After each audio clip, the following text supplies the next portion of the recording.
Hi అండి, welcome back to my channel. నేను మీ Swapna Ravikanth from RK wealth.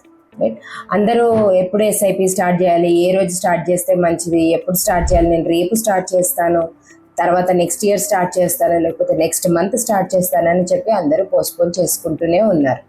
కానీ మీకు దీనికి మీ ఎస్ఐపి ఎప్పుడు స్టార్ట్ చేసుకోవాలో చెప్పడానికి ముందు నేను ఒక చిన్న ఎగ్జాంపుల్ చెప్తాను. మనకందరికీ కేఎఫ్సి తెలుసు కదండి. కేఎఫ్సి ఎప్పుడు స్టార్ట్ చేశారో తెలుసా? ఆయన ఏజ్ 62 years ఉన్నప్పుడు స్టార్ట్ చేశారు. నెక్స్ట్ మనం రెగ్యులర్గా యూజ్ చేసే మన గ్రాసరీస్ కానీ అవన్నీ డీమార్ట్ నుంచి తెచ్చుకుంటాం. డీమార్ట్ స్టార్ట్ అయింది ద ఏజ్ ఆఫ్ 48. నెక్స్ట్ వచ్చేసి నైకా బ్రాండ్, ఇప్పుడు అందరూ చూస్తున్నారు కదా, ఫ్యాషన్ బ్రాండ్. అది ఆవిడ 50 years ఏజ్లో స్టార్ట్ చేసింది. Age is not a number అండి. మీరు ఎస్ఐపి స్టార్ట్ చేయాలంటే ఎప్పుడైనా స్టార్ట్ చేసుకోవచ్చు. So every day is a good day to start SIP. So మీకు కూడా ఎస్ఐపి స్టార్ట్ చేయాలని ఉంటే కామెంట్ బాక్స్లో ఎస్ఐపి అని టైప్ చేయండి.